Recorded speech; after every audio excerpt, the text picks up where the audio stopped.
Good morning, everybody.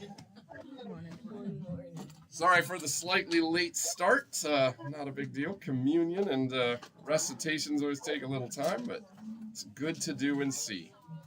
We will jump fairly in only because it's already 9:30. So why don't we go to 1 Kings as we continue our story of Elijah and Ahab. Oh, thank you.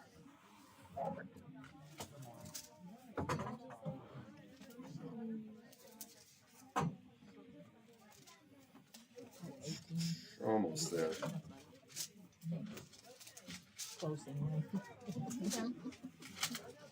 All right, we had finished up the widow of Zarephath.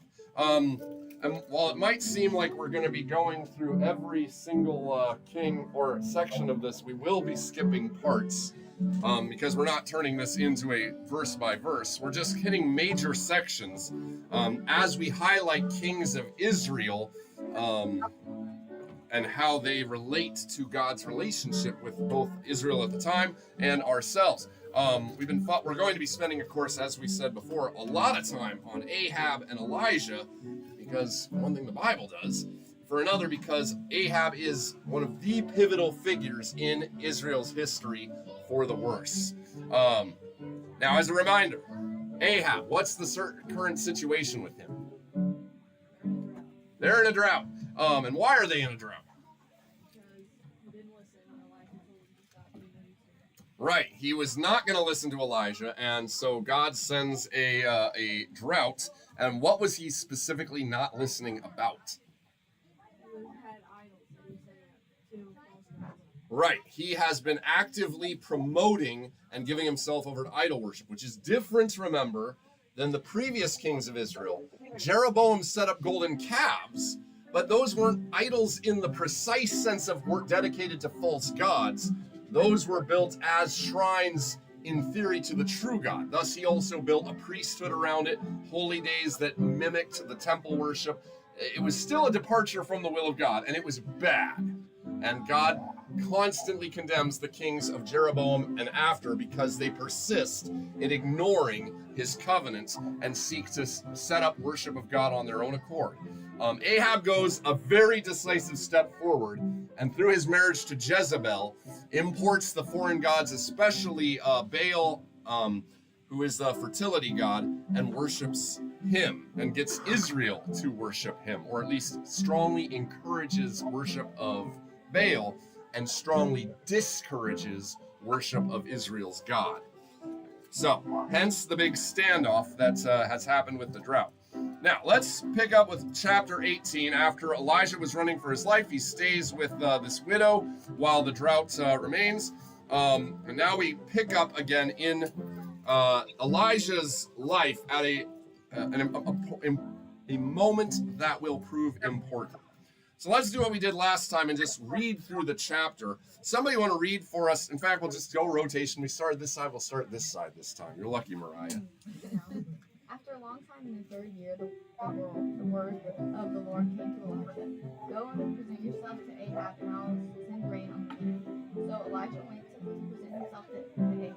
How long do you want me to read? Read up to verse 6. Okay. And the famine was severe in Samaria, and Ahab and his son Obadiah, who was in charge of this place. Obadiah was a devout believer in the Lord.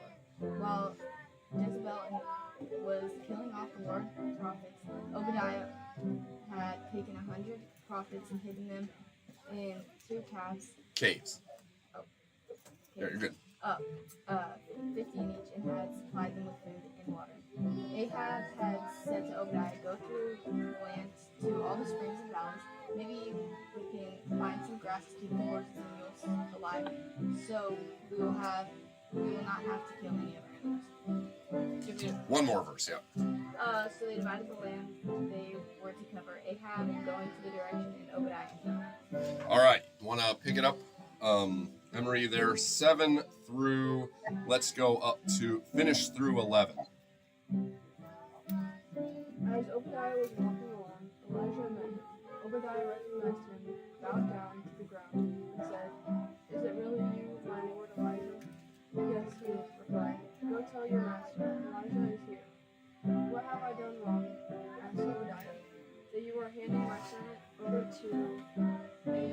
be put to death. As surely as the Lord your God lives, there is not a nation or kingdom where my master has not sent someone to look for you. And whenever a nation or kingdom claimed you were not there, he made them swear they could not find you.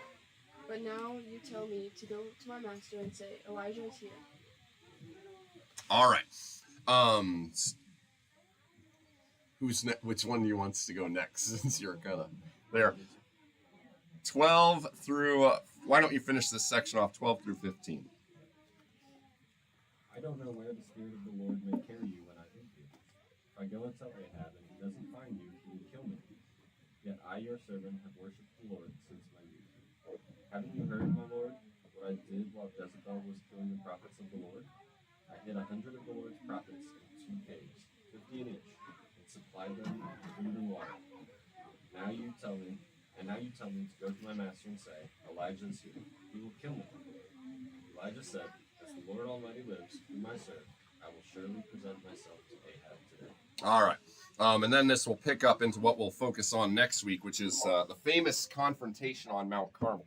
Now, as we go into this one, there's a couple of big things I want to draw our attention to. First of all, is how this is not, we mentioned it at the beginning, but I'll say it explicitly now. Ahab and Jezebel have not simply moved to preferencing worship of false gods. They are actively opposing the worship of the true God. And this leads to the big question: how can a person remain faithful in their service to God under such conditions as these? And through Obadiah, we will see not only can this be true, but he can even presumably rightly divide the 2 kingdoms that we talked about a long time ago.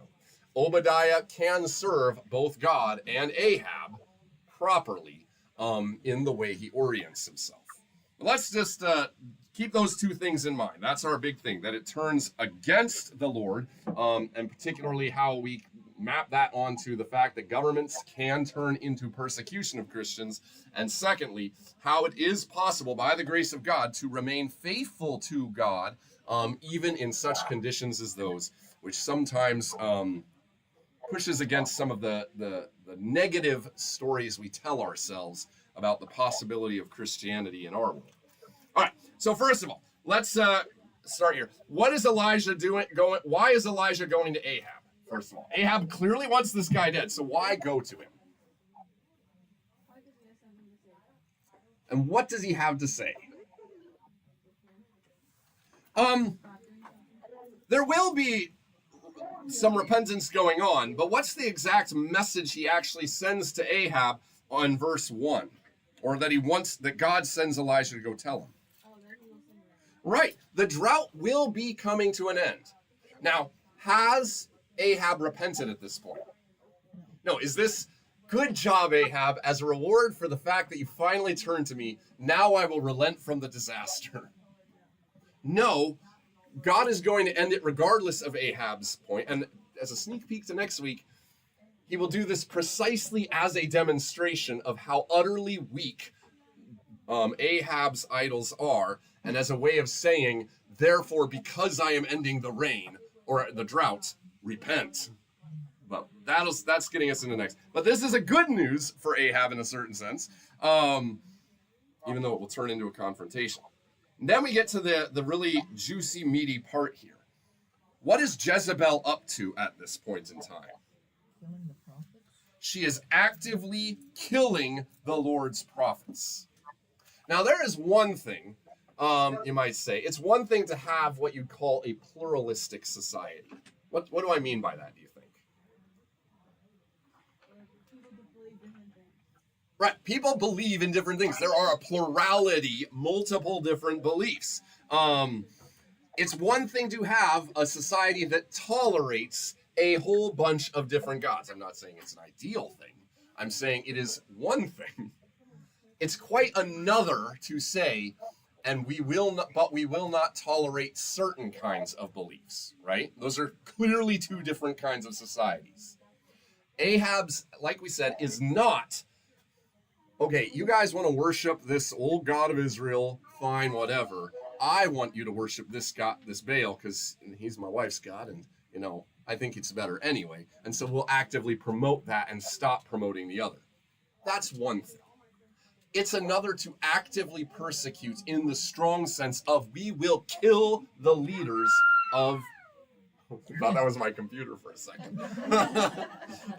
We will kill the leaders of the faith of God. After all, what is the role of the prophets? These aren't pastors, by the way. It's not like these are people called to congregations who are keeping the word alive in that sense. What are prophets? Not quite. That's a priest. A priest handles the sacrifice. What's the prophet's role? To prophesy what's going to happen. Right. The word of the Lord comes to the prophets, and they go out and preach it. Now, notice a couple of things here. Elijah's a prophet, right? Is he the only one operating in Israel at this time? No. Clearly, God is directly inspiring quite a few people. And we can say quite a few because how many does Obadiah hide? 100. And do you think he managed to hide literally every prophet in the land? No. Point being, God is not just relying on one prophet, Elijah, to bring this message to Ahab and the people. Elijah is primarily the prophet directed at Ahab, right? It does kind of give you the impression that God does not only send a prophet to the upper tier of society. He's probably sending, it's not like all of these 100 prophets that are hidden, and however many extra we don't hear about, all managed to get in front of Ahab and prophesy to him. Who are they likely prophesying to? The people. The people. God doesn't just want the heart of the king. He wants the hearts of the people. As we heard in Lent with Josiah. Josiah was a good king, right? He strongly used his power to try to reform the people's hearts back to God. But how effective were his reforms in the long haul? They were almost useless. Because even if you have an excellent ruler, does it help actually change things if the people themselves aren't changed? No. God goes after both the leaders and the people with these prophets. And so why is Jezebel specifically targeting the prophets? Notice it doesn't say she's killing everyone who follows the Lord. She's killing prophets specifically. Why? Why? Because they talk against her idols. The prophets have a very specific message. It's one thing to privately go about and worship your God, the true God, in your own home, or even on your own time, migrate down to Jerusalem and really try to be faithful. It is another to get up in a street corner and start saying, the king and the queen are sinning, they are going against the law of God, and you who follow them will be condemned likewise. Because now that is tantamount to, in their mind, both a direct assault on their beliefs and a direct assault on their sovereignty. The prophets are the danger points, precisely because they are the ones teaching. And by the way, this is a habit that takes place throughout church history. Who in the Roman Empire were the Romans primarily aimed at? They were happy during systematic persecution to persecute everyone they could who was a Christian. But who specifically did they aim at? Christians, yes, but which Christians? And which ones would those be? Like, do you mean like the governor who happens to be the Christian, or the local judge?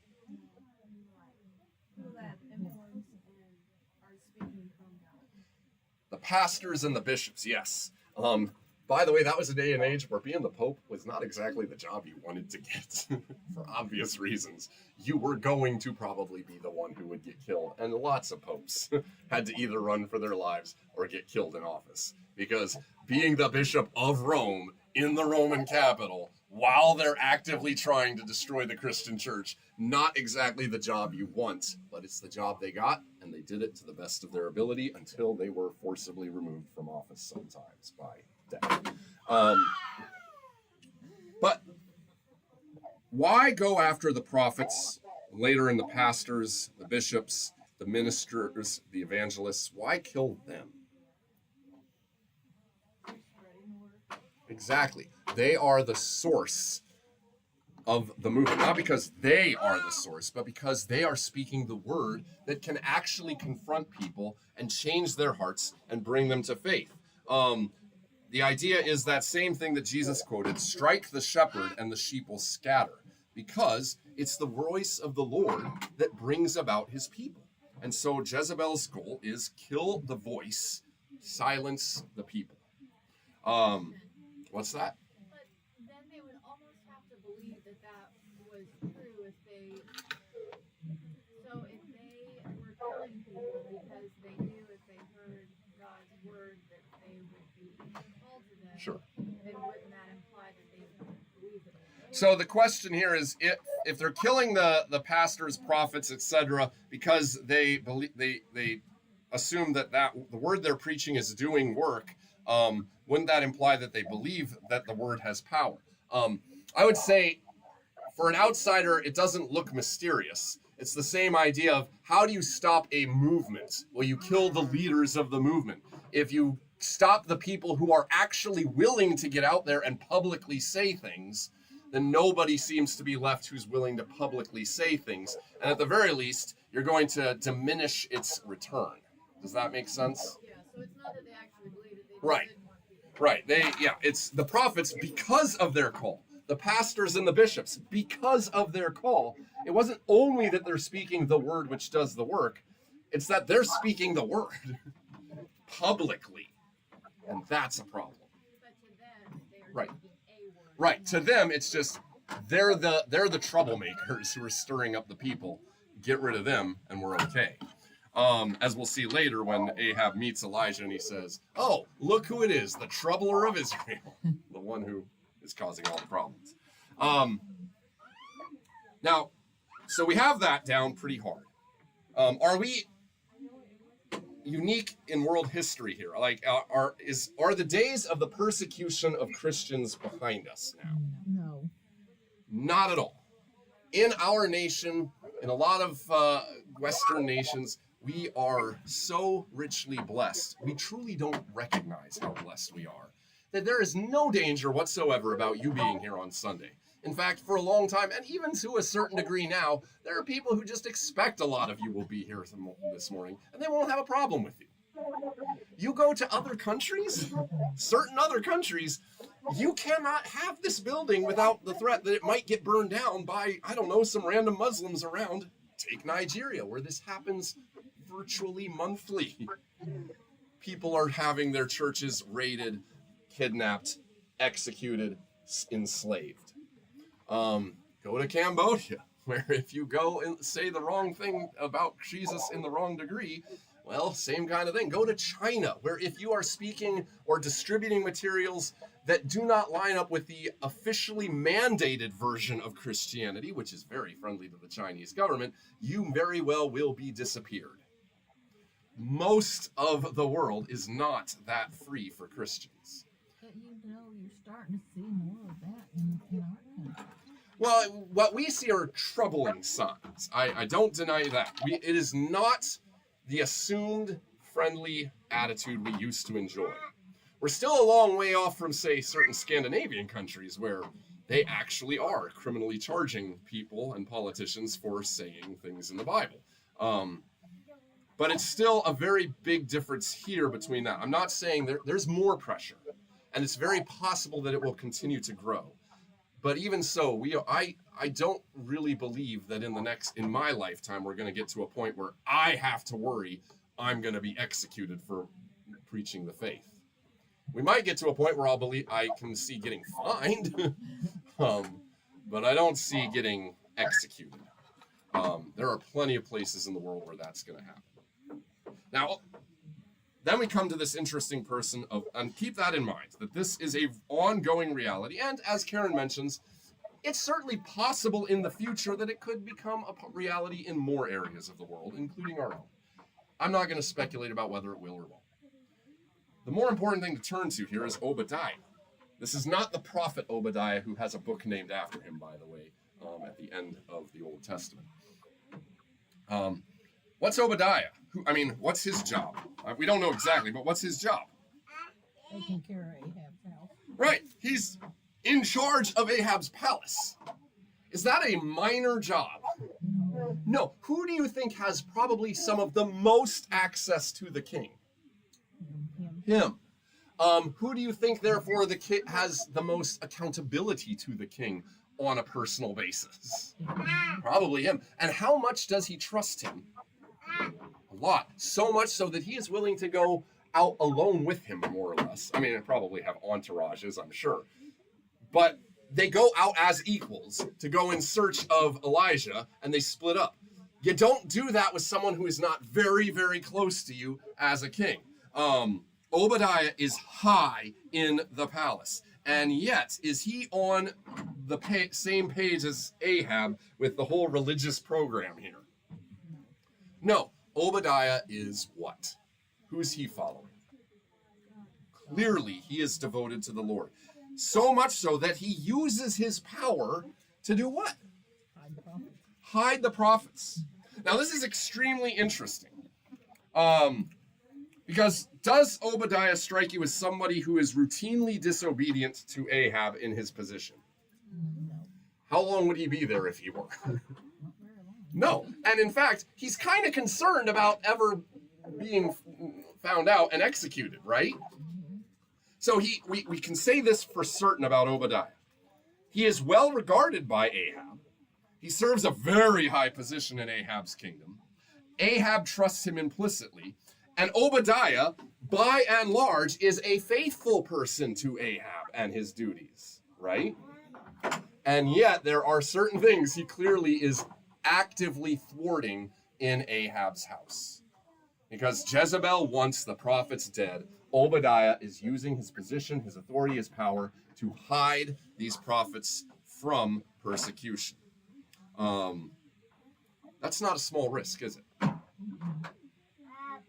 That would be awful hard to dedicate yourself to someone like him and yet still hold on to your... Right.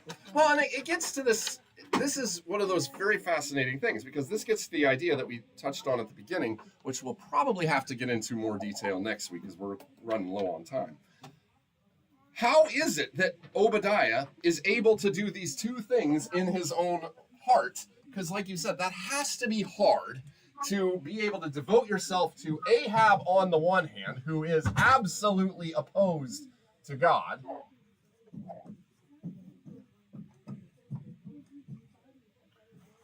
and on the other hand, to be devoted to God.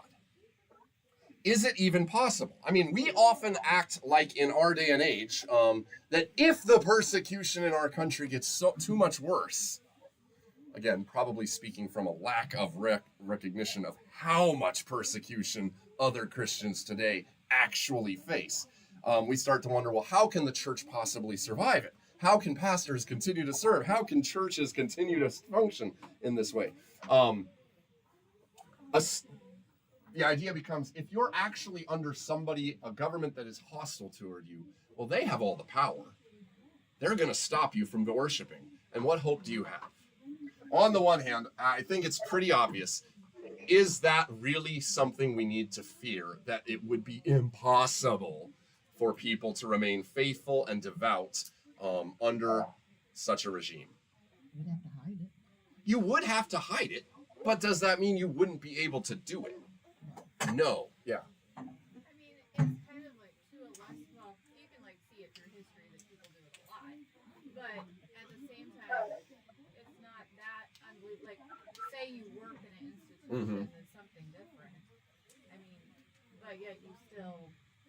Oh, you're talking about how you have the so-called twin loyalties. Well, yeah, like the next one. But I mean, you, to a lesser degree, y'all do that anyway. Well, right. Okay. You're pointing out the fact that in certain degrees, we all have our divided not divided necessarily, but loyalties going in multiple directions. On the one hand, I mean, just think about what it takes to be a working mom, we'll say. On the one hand, what are two obvious things that pull you in different directions? Kids. You got your kids and you got your job. Are those always neatly aligned with each other? No, sometimes it's even the case that they actively thwart each other's purposes, right?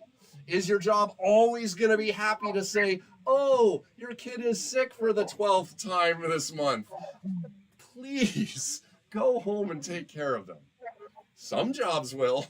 The vast majority will not be too thrilled with this. Are your kids always going to say, Mommy, thank you, go work? And you don't have to worry about our games. You don't have to worry about our extracurricular activities. You don't even have to worry about all the other stuff you might be missing. Go and focus on the job. Is that how it works? Obviously not.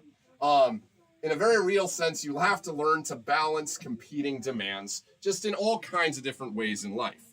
The major difference here, there's several things you could point out, is that both of these claim to be sovereign in your life. Whatever an employer wants to be, they all know they aren't really in control of your life, right? Likewise, kids are pretty important to you, and you do have a huge obligation. Do they exert any actual claim of control over you? I knew that was coming. In truth, who's the authority in that relationship? Whether they act like it or not, working mom is the authority, right? Whether they act like it or not, and whether the kids act like it or not, they have the word. Go to your room, I'm going to work. Whether it's a good idea or not, mom can do that. Point being, these claim a huge amount of control over your life. And the question is, well, how do you deal with that when one sovereign is actively opposed to the other? And by the way, is God a big fan of Ahab? No. Not particularly. But that's what we'll dive into next week, because I have got to get rolling here before long. So why don't we close with the Lord's Prayer? Our Father, who art in heaven, hallowed be thy name. Thy kingdom come, thy will be done, on earth as it is in heaven. Give us this day our daily bread, and forgive us our trespasses, as we forgive those who trespass against us. And lead us not into temptation, but deliver us from evil. For thine is the kingdom, the power, and the glory, forever and ever. Amen. My son told me that I wish you had stayed home and could have been in the Oh, ouch. His grandma didn't work.